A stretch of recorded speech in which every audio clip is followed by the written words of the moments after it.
Fine student, class number 32 Indian polity. और इस class में हम लोग टोटली फोकस करेंगे ऑन आर्टिकल 19। आर्टिकल 19 बहुत ही इंपॉर्टेंट आर्टिकल है फंडामेंटल राइट्स का, समझे। और इसके अंदर बहुत सारे आर्टिकल्स है, इसके अंदर बहुत सारे प्रोविजंस है। आर्टिकल 19 के अंदर बहुत सारे क्लॉज भी है विद्यार्थी लोग, और बहुत सारे रीजनेबल रिस्ट्रिक्शन भी हैं, करेक्ट। तो समझते हैं, but before going to article 19 ये कॉन्सेप्ट समझते हैं। भारत का यानी कि इंडियन स्टेट का जो गोल है वो गोल क्या है? Welfare state. हाँ, वेलफेयर स्टेट। यदि 90s तक देखोगे तो हमारा ध्यान जो ज़्यादा रहा है वो सोशलिज्म की तरफ ज़्यादा रहा। अच्छा, 90s के बाद LPG रिफॉर्म्स आया भारत में, तो थोड़ा सा कैपिटलिस्ट की तरफ हम लोग चले गए, कैपिटलिज्म की तरफ चले गए। मैं स्टिल अभी भी तो हम कॉमन गुड पे ही विश्वास रखते हैं। कॉमन गुड का मतलब क्या कि सोसाइटी का जो अधिक से अधिक को लाभ मिले, that is the approach of our state. यही ना अप्रोच है जी। तो अभी भी देखोगे बच्चे लोग, लेजेस फेयर डॉक्ट्रिन का मतलब क्या होता है? यदि मार्केट के टर्म्स में कहोगे, मार्केट इकोनॉमिक्स के हिसाब से कहोगे, तो लेजेस फेयर का मतलब क्या है कि जहां पे गवर्नमेंट का कोई इंटरवेंशन नहीं है, मार्केट खुद डिसाइड कर रहा है सप्लाई और डिमांड का। बट यदि मैं कहूँ लेजेस फेयर इंडिविजुअल का, यदि मैं कहूँ कि लेजेस फेयर डॉक्ट्रिन का मतलब क्या होगा इंडिविजुअल के ऊपर, इसका मतलब क्या होगा कि इंडिविजुअल कुछ भी कर सकता है, इंडिविजुअल कुछ भी कर सकता है। समझ पा रहे हो? क्लास में जो बैठे हो विद्यार्थी लोग, थोड़ा सा फॉक्स की तरह समझो चीज़ों को, और जो बच्चे यूट्यूब में देख रहे हो अच्छे समझो ये कॉन्सेप्ट को, कि यदि मैं लेजेस फेयर डॉक्ट्रिन का बात कर रहा हूँ इंडिविजुअल राइट्स के ऊपर, यानी कि इंडिविजुअल कुछ भी कर सकता है, यही ना हुआ इसका मतलब। वो कितना भी ताकतवर बन सकता है, मगर क्या भारत में ये अलाउड है? नहीं अलाउड है, क्योंकि ज़्यादा जो भारत में जो फोकस करते हैं हम लोग, वो कॉमन गुड पे फोकस कर रहे होते हैं। तो क्योंकि सबसे जो मेन एम क्या है, कॉमन गुड अचीव करना, अधिकतर आदमी का भला होना चाहिए। हम यहाँ पे laissez fair doctrine individual rights पे नहीं करते हैं, क्योंकि मान लो वही बात है, एग्जांपल समझो ना, जो पहले हम लोग बात किए हैं। तुमको पूरा अधिकार है गाना सुनने का, तुमको पूरा अधिकार है बोलने का, इसका मतलब तुम रात को 2 बजे 3 बजे तो गाना नहीं सुन सकते हो ना, वो भी लाउड वॉइस में। यदि लाउड वॉइस में सुनोगे तो जो कम्युनिटी जो आसपास रह रहे हैं वो इफेक्टेड होंगे। जब वो इफेक्टेड होंगे तो कॉमन गुड इफेक्टेड होगा। तो उस समय तुम्हारे ऊपर पूरी तरीके से पाबंदी है कि तुम रात को गाना नहीं बजा सकते हो। तो यस, ये इंश्योर करता है हमारा स्टेट।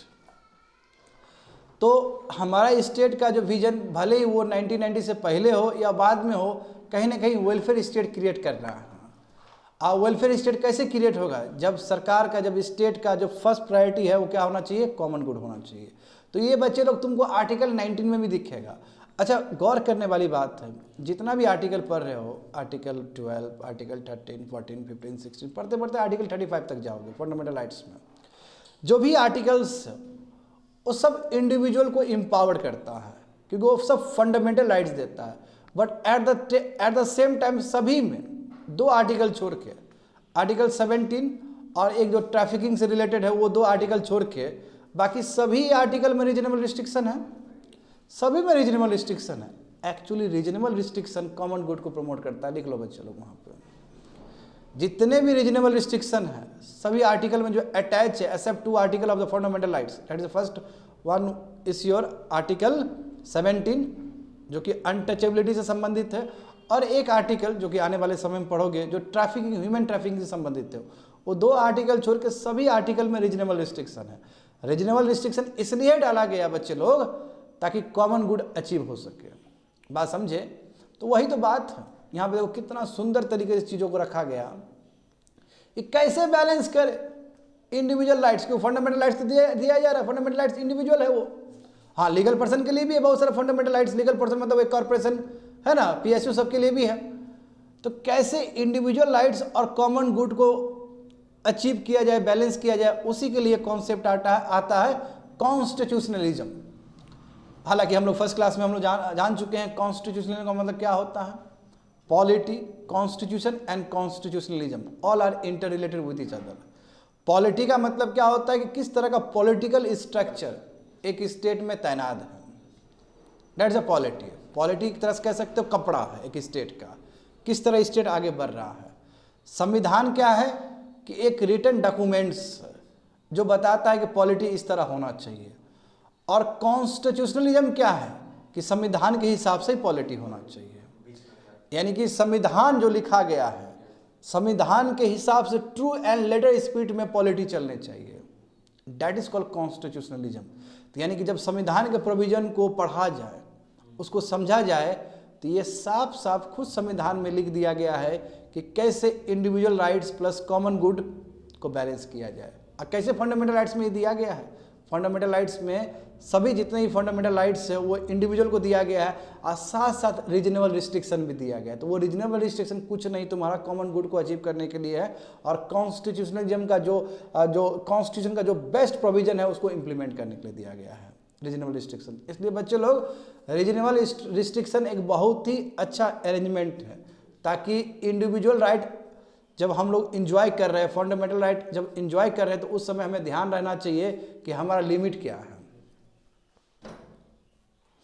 समझ गए ना? तो देखो कितना सुंदर तरीके से दिया गया। क्या समझते हो कॉन्स्टिट्यूशनलिज्म से?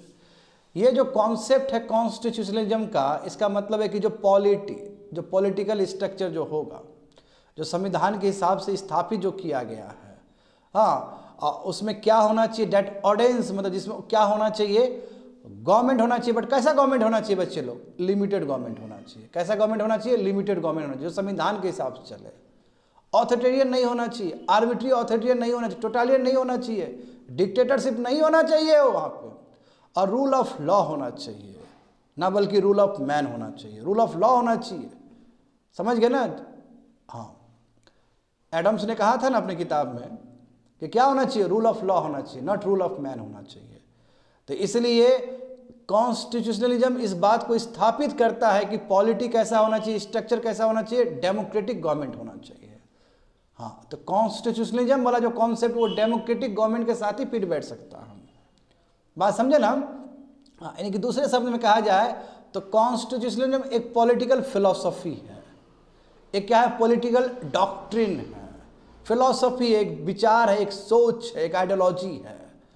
हाँ, और उसके हिसाब से क्या करना होता है कि जो गवर्नमेंट ऑफ स्टेट का जो मशीनरी है वो काम करे संविधान के प्रोविजन से, संविधान के हिसाब से, संविधान के ट्रू लेटर एंड स्पिरिट्स से।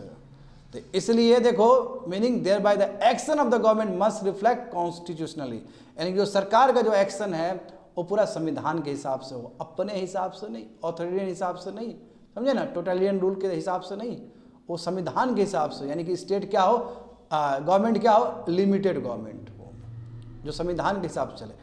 यदि ये ऐसा चल रहा है तो इस प्रोसेस क्या कहेंगे? कॉन्स्टिट्यूशनलिज्म कहेंगे। ऐसे डॉक्ट्रिन को, ऐसे फिलोसफी क्या कहेंगे? कॉन्स्टिट्यूशनलिज्म कहेंगे। क्योंकि संविधान के प्रोविजन से यदि पॉलिटी उसी तरह चल रहा है, उसके क्लोज चल रहा है, तो हम कहेंगे कि this a process of constitutionalism. Hope so समझ में आ गया होगा स्टूडेंट। तो बताओ, आर्टिकल 19 पढ़ाने से पहले ये तुमको बता दिया गया, व्हाट डज इट मीन, इसका मतलब क्या है, इंटेंट क्या है? इंटेंट ये है कि आर्टिकल 19 बहुत ही ज़्यादा इंपॉर्टेंट आर्टिकल है भारत के संविधान में, क्योंकि इसमें इंडिविजुअल राइट्स का तो बात किया ही किया गया है, साथ में कॉमन गुड का ही बात किया है बाय प्रोवाइडिंग रीजनेबल रिस्ट्रिक्शन, ताकि ये जो कॉन्स्टिट्यूशनलिज्म रहे, जो कॉन्स्टिट्यूशन मेंटेन रहे। वेरी गुड, ये मेंटेन रहे। यहां पे देखो, आते हैं डायरेक्ट आर्टिकल 19 पे, राइट टू फ्रीडम। यदि हम लोग ब्रॉडली कहे तो ये क्या है? Article right to freedom. But right to freedom बहुत अलग अलग एस्पेक्ट में, अलग अलग चीज में, ठीक है। तो इसको देखो, पहला यदि हम उठाएंगे तो क्या है? Freedom of speech and expression. Freedom of speech यानी कि बोलने का आज़ादी, एक्सप्रेस करने का आज़ादी, अंडर आर्टिकल 19 क्लॉज 1 कहोगे बच्चे लोग, क्लॉज 1 कहोगे, ठीक है। आर्टिकल को इसके अंदर बहुत सारा है, 6 है ना, इसके अंदर पढ़े थे ना हम लोग पिछले क्लास में, इसके अंदर 6 सब क्लॉज है। तो आर्टिकल 19 क्लॉज 1 के अंदर देख रहे हैं freedom of speech and expression. अब देखो, इसमें समझो कि स्पीच एंड एक्सप्रेशन क्या क्या नहीं आ सकता है। It implies that every citizen has the right to express his views, opinions, believe, conviction freely by word of mouth, writing, printing, picturing और एनी अदर मैनर। देखो, इसमें और एक जोड़ दिया गया कि दूसरे मैनर में भी हो सकता है। तो यानी कि हमारे जो संविधान के जो निर्माता थे उनको पता था कि आने वाले समय में और भी तरीका हो सकता है एक्सप्रेस करने का। तो देखो सोशल मीडिया भी फिर बैठ जाएगा ना यहाँ पे। तो कहने का मतलब क्या है, इसको मैं फिर समझाता हूँ हिंदी में, समझने का कोशिश करो, उसको कनेक्ट करने की कोशिश करो अपने आप से कि हर नागरिक को, हाँ केवल बाबू सिटीजन को ही है, फॉरेनर को नहीं है, बच्चे लोग जान लेना ये article 19 exclusively to citizen of this country, यानी कि हर सिटीजन को अधिकार है अपने ओपिनियन को एक्सप्रेस करने का। ओपिनियन, मैं क्या सोचता हूँ, मैं क्या समझता हूँ, अपने व्यूज़ को, मेरा क्या पक्ष है उसको एक्सप्रेस करने का अधिकार है। मेरा क्या ओपिनियन है किसी भी बात को लेके, उसको एक्सप्रेस करने का अधिकार। मैं क्या बिलीव करता हूँ, मैं क्या सोचता हूँ। देखो सब लोग सब चीज़ बहुत क्लोज है एक दूसरे से। बिलीव मतलब क्या कि जो बहुत दिन से चल रहा है मेरे मन में, हो सकता है भगवान पे बिलीव, हो सकता है कोई भी चीज़ पे बिलीव, और कोई भी चीज़ पे मेरा क्या सोच है, चाहे व्यूज़ हो, चाहे मेरा ओपिनियंस हो, चाहे मेरा बिलीव हो, चाहे मेरा कन्विक्शन हो, जिस पे मुझे लगता है कि नो यही होना चाहिए। ये सब क्या है, मेरा एक्सप्रेशन है अंदर जो छुपा हुआ, तो उसको पूरा एक्सप्रेस करने का अधिकार है मुंह से, जैसे अभी कर रहे हैं हम, या राइटिंग, जैसे तुम लोग मेंस राइटिंग लिखते हो, या प्रिंट करके, है ना, A4 साइज पेपर में प्रिंट करके, या प्रेस में प्रिंट करके, या पिक्चर बना के, जैसे रिपब्लिक डे में भारत का झंडा बना के ले जाते हो ना, भारत का मैप बना के ले जाते हो, या फिर दूसरा तरीका भी हो सकता है। अभी देखो मोबाइल फ़ोन में मैसेज करने का तरीका है ना, अभी तो देखो वॉइस रिकॉग्निशन वाला है, वॉइस भी छोड़ने का तरीका है। तो सभी तरीके से आप एक्सप्रेस कर सकते हो अपने बात को।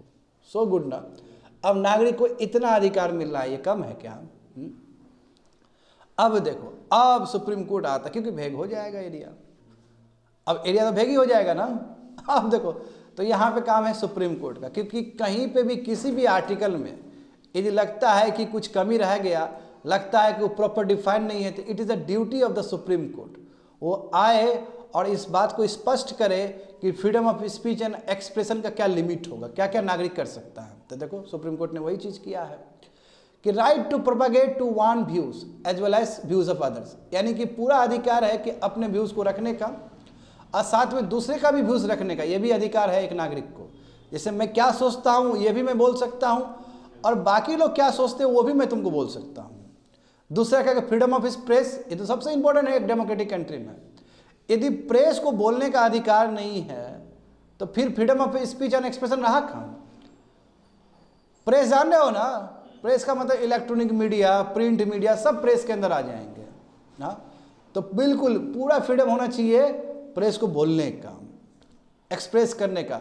And freedom of commercial advertisement, advertisement होता है कि नहीं होता, विज्ञापन, हाँ हीरो हीरोइन आते हैं कि नहीं आते विज्ञापन करने के लिए, या फिर कभी कोई नेशनल इश्यूज़ को लेकर विज्ञापन करना हो तो खुद स्वयं हमारे प्रधानमंत्री आते हैं, वो भी तो विज्ञापन है। बट कमर्शियल विज्ञापन भी पॉसिबल है, गवर्नमेंट विज्ञापन ही पॉसिबल है, सभी चीज़ कर सकते हो, सब तुम्हारा फ्रीडम ऑफ स्पीच और एक्सप्रेशन के अंदर ही आएगा। हाँ, very very important deep point to be noted. Right against tapping of telephonic conversation subject to certain condition, यानी किसी का मोबाइल फ़ोन आप टैप नहीं कर सकते हो।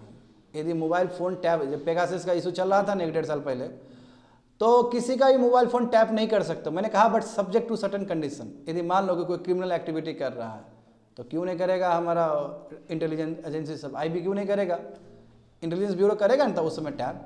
मगर नॉर्मली किसी का मोबाइल फ़ोन आप टैप नहीं कर सकते हो, समझे। राइट टू टेलीकास्ट, टेलीकास्ट करने का अधिकार है। देखो BCCI टेलीकास्ट करती है कि नहीं करती है ना, न्यूज़ चैनल अपना टेलीकास्ट करती है कि नहीं करती है, तो टेलीकास्ट करने का अधिकार है। हाँ, that is government has no pony, यानी गवर्नमेंट के पास कोई मोनोपोली नहीं होना चाहिए इलेक्ट्रॉनिक मीडिया को रेगुलेट करने का। यदि इलेक्ट्रॉनिक मीडिया यदि गवर्नमेंट मोनोपोली करना शुरू कर दे तो कहीं ना कहीं उसका फिर विज्ञापन हो जाएगा। वो पता चला कि इलेक्ट्रॉनिक मीडिया ही सरकार के बारे में सब कुछ सुना रहा है, सरकार के बारे में बोला, जो कि अभी दिखता भी है टेलीविज़न में। ये नहीं होना चाहिए।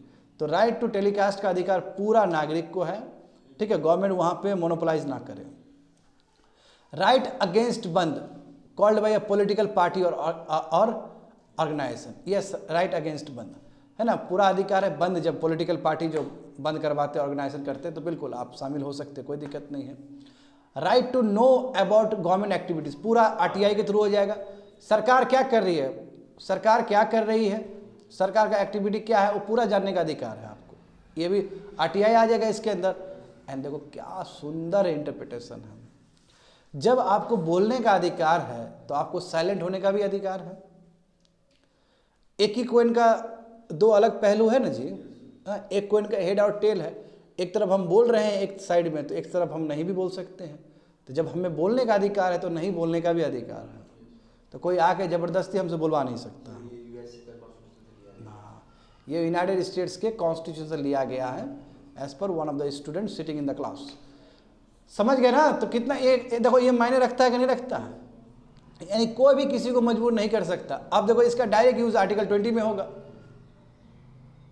तो इधर में समझते हैं। तो साइलेंट, मेंटेन साइलेंस भी, ये भी अधिकार होना चाहिए। And right against imposition of pre censorship on A newspaper. कहने का मतलब क्या है कि न्यूज़पेपर पे कोई भी सेंसरशिप नहीं लगा सकता है, मतलब पाबंदी नहीं लगा सकता है। समझे ना? अच्छा, एफ को गलती से मैंने एफ को कुछ और बता दिया, I am sorry for that. Right against बंद कॉल्ड बाय पॉलिटिकल ऑर्गेनाइजेशन और पॉलिटिकल पार्टी, यानी कि कोई पॉलिटिकल पार्टी आपको कह रहा है कि बंद करो, ठीक है ना? ऑर्गेनाइजेशन कोई बंद कर रहा है तो जरूरी नहीं कि आप बंद करो उस चीज़ को, उससे लड़ने का अधिकार है आपको। जैसे होता है ना कि बड़ा बड़ा मिनिस्टर लोग बोल देता है कि आज पूरा भारत बंद है, ये बंद है, वो बंद है, जरूरी नहीं कि हम उस रास्ते पे चले। देखो ना, समझ में आ जाएगा, तुम आई पढ़ोगे तो। Right against imposition of pre censorship on newspaper, जब न्यूज़पेपर पे आप नहीं लगा सकते हो पाबंदी, तो उसी तरह आपको पूरा अधिकार है कि जो पॉलिटिकल पार्टी जो बंद बोल रहा है करने के लिए, स्ट्राइक बोल रहा है करने के लिए, ऑर्गेनाइजेशन बोला, जरूरी नहीं कि आप उसमें शामिल हो। मेरा मन है, मुझे शामिल होना है तो हम शामिल होंगे, अब मेरा मन है हम शामिल नहीं होना तो हम शामिल नहीं होंगे। किसी के डर से हम शामिल नहीं हो रहे हैं, फ्री विल से शामिल हो रहे हैं या फ्री विल से शामिल नहीं हो रहे हैं, ऐसा समझ में ना? अच्छा, किसी के डर से यदि हम शामिल हो गए तो फिर क्या रहा हमारा freedom of speech and expression? बात समझ पा रहे हो ना? हाँ, मैंने, I am sorry for that, मैंने गलती कर दिया, क्योंकि कई बार पढ़ाते पढ़ाते आदमी फ्लो में आ जाता है, थोड़ा गलत बोल देता है, तो उसी को मैं करेक्ट कर रहा हूँ। लास्ट देखो, जे देखो, राइट टू डेमोन्स्ट्रेशन और picketing but not to right to strike. Very very important point to be noted विद्यार्थी लोग। डेमोन्स्ट्रेट करने का अधिकार है। अच्छा, हमारा जो रामलीला मैदान जो है ना, वहाँ पे दिल्ली में, और यहाँ पे जो बिहार में पटना में जो गांधी मैदान है, जहाँ पे इंदिरा गांधी के अगेंस्ट भी बगावत शुरू हुआ था, जेपी नारायण मूवमेंट हुआ था, बिल्कुल डेमोन्स्ट्रेशन करने का अधिकार है, डेमोक्रेटिक स्ट्राइक करने का, डेमोक्रेटिक वर्ड में बोल रहा हूँ, डेमोक्रेटिक प्रोटेस्ट करने का अधिकार है। अच्छा, सही वर्ड होगा, डेमोक्रेटिक प्रोटेस्ट करने का अधिकार है। पिकेटिंग करने का भी अधिकार है। पिकेटिंग मतलब घेरा। जैसे मान लो कि कोई दारू का दुकान है, आपको लग रहा है कि वो दारू दुकान की वजह से आपको नुकसान हो रहा है, तो पिकेटिंग कर सकते हो, घेर सकते हो, बट स्ट्राइक करने का अधिकार नहीं है, क्योंकि जो राइट टू स्ट्राइक है वो तुम्हारा कॉन्स्टिट्यूशनल राइट नहीं है, वो लीगल राइट है। राइट है मगर लीगल राइट है वो। हाँ, right to strike is a legal right, वो तुम्हारा लीगल राइट है। लिख लोगे ना बच्चे लोग? हाँ, हाथ में कलम होना चाहिए अभी क्लास में। कहाँ हाथ में कलम होना चाहिए तुम लोग के पास? क्लास में जो बैठे हो बच्चे लोग सब लिखते रहो अच्छे से। राइट टू स्ट्राइक क्या है? Legal right. अभी थोड़ी देर में समझोगे, ये समझ में आ गया ना? तो सुप्रीम कोर्ट आई और सुप्रीम कोर्ट ने क्या कहा कि freedom of speech and expression इतने तरीके से हो सकता है। ठीक है, तो जो मैंने गलती बोला है तो उसको मैंने ठीक कर लिया, मैं फिर से एक बार ठीक करता हूँ। राइट अगेंस्ट बंद कॉल्ड बाय पॉलिटिकल पार्टी और ऑर्गेनाइजेशन, यानी कि पॉलिटिकल पार्टी जब कोई बंद करने का आह्वान दे, कोई भी ऑर्गेनाइजेशन, ट्रेड यूनियन बंद करने का आह्वान दे, तो जरूरी नहीं कि आप उसमें ज्वाइन करो। आपका मन है तो ज्वाइन करो, आपका मन नहीं है तो ज्वाइन मत करो, कोई आपके ऊपर कंपल्सन नहीं है। समझ गए ना? ये सभी चीज़ है, सुप्रीम कोर्ट ने इंटरप्रेट किया इस चीज़ को कि कहाँ कहाँ तक जा सकता। अब देखो ना बच्चे लोग, अब समझ में आएगा तुम लोग को। यही आर्टिकल 19 क्लॉज 1 है जिसमें सबसे ज़्यादा रीजनेबल रिस्ट्रिक्शन है। होता क्या है? मुंह है सस्ता, कुछ भी बोल के निकल गए, हाथ है सस्ता, कुछ भी लिख के निकल गए, दिमाग भी है सस्ता, कुछ भी है ना मैसेज करके निकल गए। मगर इससे जब आप बोल रहे हो, जब आप एक्सप्रेस कर रहे हो, तो ये सभी चीज़ को ध्यान देना है। और ये किसके लिए होगा? ये सभी चीज़ कॉमन गुड के लिए। तो क्या है देखो, state can impose reasonable restriction on the exercise of the freedom of speech and expression on the grounds of, यानी कि स्टेट जो है, अच्छा इसी ग्राउंड में होना चाहिए। स्टेट अपना नया चीज़ लेके नहीं आ सकता है, फिर नया चीज़ लेके आएगा तो फिर जुडिशरी को आंसर देना पड़ेगा उसको ठीक से। ध्यान से, जो संविधान में जो लिमिट दिया गया है इंडिविजुअल राइट्स के ऊपर, तो जो रीजनेबल रिस्ट्रिक्शन के रूप में जो लिमिट दिया गया है फंडामेंटल राइट्स में, ध्यान से वही लिमिट होना चाहिए, दूसरा पैरामीटर नहीं होना चाहिए। कहने का मतलब क्या? कि आप बोलो, आप एक्सप्रेस करो, उससे sovereignty and integrity of India को खतरा नहीं होना चाहिए। मैं एक एग्जाम्पल दे रहा हूँ, मैं टीचर हूँ, मैं एग्जाम्पल दे रहा हूँ, मेरा ये मत नहीं है, बच्चा लोग समझ पाए इसलिए मैं दे रहा हूँ। मान लो कि तुम भारत के किसी कोने में बैठे हो और तुम ये नारा दे रहे हो कि भारत तेरे टुकड़े होंगे इंशाअल्लाह इंशाअल्लाह, तो it is against the sovereignty and integrity of India. हालांकि ये नारा दिया गया था ना जेएनयू में, मतलब आरोप लगा था कि किसी ने दिया था ये, ठीक है। मैं अब पॉलिटिक्स में जाना नहीं चाहता हूँ, बस समझाने के लिए मैं बता रहा हूँ इस चीज़ कि ऐसा, ये भी तो बोल ही रहा था ना मैं, ये नारा मतलब बोलना ही ना, freedom of speech and expression. मैं ऐसा कोई नारा नहीं दूँ ना जिसके वजह से मेरा सॉवरेनिटी इंटीग्रिटी ऑफ इंडिया खतरे में आ जाए। बात समझ पा रहे हो ना क्या है? तो ऐसा कोई भी बोली नहीं होना चाहिए आपका, ऐसा कोई भी राइटिंग नहीं होना चाहिए, ऐसा कोई भी हरकत नहीं होना चाहिए जो कि सॉवरेनिटी और इंटीग्रिटी ऑफ इंडिया के अगेंस्ट हो। देश बनने में बहुत मेहनत लगा है, बात समझे, नंबर 1। नंबर 2 देखो, सिक्योरिटी ऑफ द स्टेट, ऐसा कोई भी एक्सप्रेस नहीं करोगे चीज जिसके वजह से स्टेट खतरे में आ जाए, लॉ एंड ऑर्डर खतरे में आ जाए। कई बार क्या होता है, कोई भी ऑर्गेनाइजेशन का आदमी उठ के आकर मुंह उठा के कुछ भी बोल देता है और उसके वजह से पता चला कि एकदम भीड़ हो गया बहुत ज़्यादा, और पब्लिक सड़क पे उतर गया, मार तोड़ कर रहा है, राइट्स कर रहा है, दंगा फसाद हो गया। ऐसा नहीं बोलना है। यदि आपके एक्सप्रेशन से, आपके स्पीच से यदि स्टेट के सिक्योरिटी खतरा हो तो उस तरह का बात ही नहीं करना है। यदि कर रहे हो तो बच्चे लोग बहुत बढ़िया से मुकदमा होगा, समझ गए ना। उस समय जाके नहीं बोलोगे कि मेरा फ्रीडम ऑफ स्पीच और एक्सप्रेशन है। ध्यान से हर चीज़ को ही हम लोग कर रहे हैं, ठीक कर रहे हैं। तीसरा देखो, friendly relation with foreign state. अच्छा चलो एग्जाम्पल लेते हैं, नेबर स्टेट लेते हैं हम लोग, नेपाल लेते हैं। ऐसा कोई वक्तव्य नहीं देंगे हैं जिसके वजह से नेपाल के साथ रिलेशन हमारा खराब हो जाए। इंडिया में कोई भी जो हालांकि इंटेलेक्चुअल लोग को ही सुनते हैं, है ना, जो आदमी जिसका कोई नाम नहीं है उसके बारे में उसका कोई वैल्यू ही नहीं है। जैसे मान लो कि तुम्हारा फेस वैल्यू बड़ा है, प्रैक्टिकली मैं बता रहा हूँ, ऐसे तो किसी को भी नहीं बोलना चाहिए, मगर जिसका फेस वैल्यू बड़ा होता है उसका मैसेज जल्दी पहुँचता है। जैसे टीचर लोग जो बहुत फेमस टीचर है ना, जैसे विकास सर टाइप के हो गए, वो बोलेंगे तो बहुत जल्दी इंडिया में सर्कुलेट होगा। यदि इस टाइप के लोग सब, हालांकि सब पे लागू होता है, मैं इस टाइप का लोग मैं इसलिए बोल रहा हूँ क्योंकि इन लोगों का मैसेज जल्दी जाता है सोशल मीडिया सब में। यदि मानो कुछ भी बोल दिए जिसके वजह से नेपाल में विरोध हो गया और नेपाल के साथ इंडिया का रिलेशन खराब हो गया, तो ऐसा भी फ्रीडम ऑफ स्पीच और एक्सप्रेशन नहीं माना, ठीक नहीं है। उस समय क्या हो जाएगा, कटल हो जाएगा आपका, मतलब लिमिट है। ऐसा कुछ मत बोलो जिसकी वजह से फ्रेंडली रिलेशन खराब हो जाए किसी दूसरे स्टेट के साथ। हाँ, कुछ भी मुंह उठा के बोल दिए। हाँ, हाँ, पाकिस्तान के साथ बोल सकते हो क्योंकि पाकिस्तान से आपको मतलब ही नहीं है। हाँ, तो फिर ध्यान से आपका इंडिया का रिलेशन खराब ना हो उससे। कई बार इंडिया का अपना भी स्टैंड होता है, दैट्स अ डिफरेंट स्टोरी। जैसे मान लो कि आपका सबसे बढ़िया कंट्री कौन है अभी, इंडिया। जैसे पहले तो बांग्लादेश था, और बांग्लादेश वहाँ से निकल ही गया हमारा, जब शेख हसीना वहाँ से निकली है। तो एक बेस्ट कंट्री लो, जैसे एग्जाम्पल लो, रसिया लो, और या फिर जापान लो, जापान के साथ भी बहुत अच्छा रिलेशन है, या रसिया लो, तो रसिया ही लो। तो ऐसा कुछ नहीं बोलोगे जिसकी वजह से रसिया के साथ रिलेशन खराब हो जाए। तो किसी भी सिटीजन को ये अधिकार नहीं है कि ऐसा कुछ वक्तव्य मत दीजिए। आगे देखोगे, थर्ड समझ में आ गया ना। चौथा नंबर देखोगे, पब्लिक ऑर्डर, डिसेंसी और मोरालिटी। ऐसा कुछ मत बोलो जिसकी वजह से पब्लिक ऑर्डर खराब हो जाए, दंगा फसाद हो जाए। हाँ, सिक्योरिटी ऑफ द स्टेट और पब्लिक ऑर्डर कहीं ना कहीं एक दूसरे से मिलता जुलता चीज़ है। डिसेंसी मतलब जो कितना बढ़िया तो रह रहा था सब कुछ, कितना तो बढ़िया ऑर्डर में था, कितना अच्छा सोशल हार्मनी था, यदि वो डिस्टर्ब हो जाए तो फिर दिक्कत है।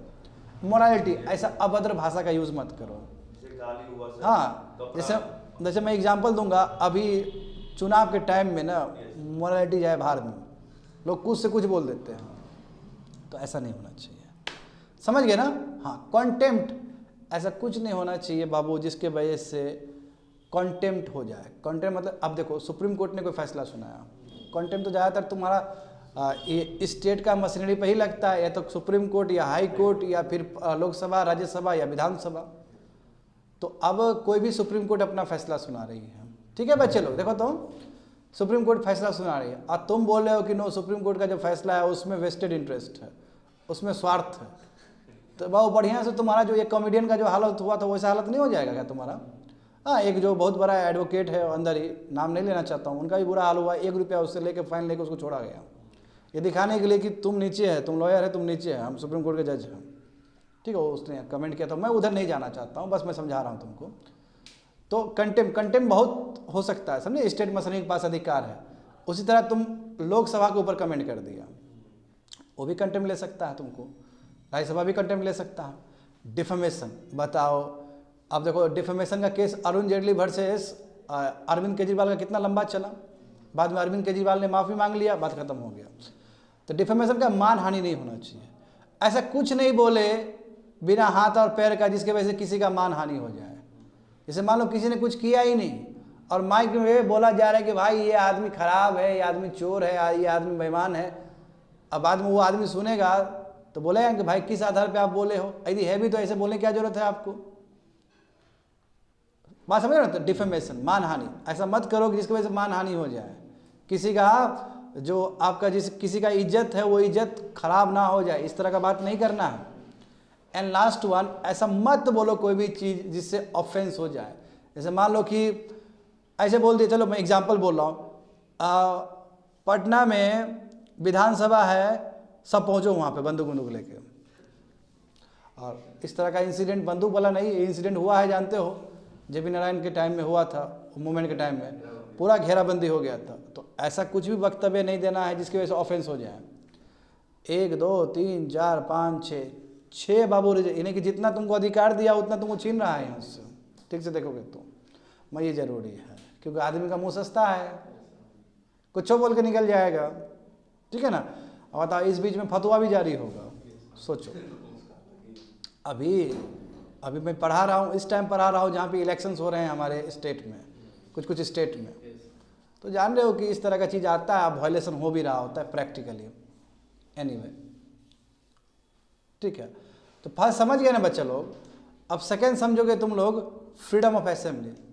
तो सबको असेंबल होने का अधिकार है ना, जैसे आज हम लोग असेंबल है कि नहीं है क्लास में, तो बिल्कुल असेंबल होने का अधिकार है। बट असेंबल का मतलब ये नहीं कि बाबू AK-47 लेके आ जाओगे और दिखाओगे ऐसे फोटो खींच के प्रोफाइल पिक्चर, ऐसे नहीं करना है, समझे ना, ये नहीं करना है। देखो, every citizen has the right to assemble peacefully and without arms, समझे ना।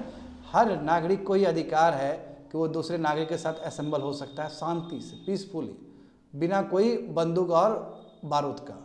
It includes the right to hold public, पूरा इसमें ये भी अधिकार है कि आप पब्लिक मीटिंग कर सकते हो, आप डेमोन्स्ट्रेशन कर सकते हो, और आप प्रोसेसन भी निकाल सकते हो। कैंडल मार्च होता है कि नहीं होता है। जो हमारी बेटी जो बंगाल में जो बेचारी जो किसी रीजन से, जान रहे हो, है ना, डेथ हुआ उनका, उसकी वजह से कैंडल मार्च निकाला गया कि नहीं निकाला गया पूरा भारत में। तो ये भी आर्टिकल 19 क्लॉज 2 के अंदर आता है, freedom of assembly. Candle march procession कर सकते हो आप, कोई दिक्कत नहीं है।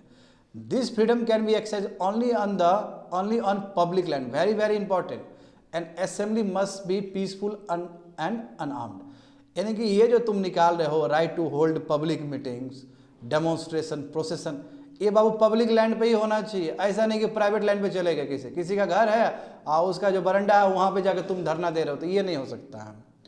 केवल सरकार का जो प्रॉपर्टी है, सरकार मतलब जो पब्लिक का प्रॉपर्टी है, पब्लिक के प्रॉपर्टी में ही जाके तुम प्रोसेसन कर सकते हो, इस तरह का चीज़। और जो प्रोसेसन भी कर रहे हो तो पीसफुली करना है ना, पीसफुली करना है, अब बिना बंदूक हथियार का।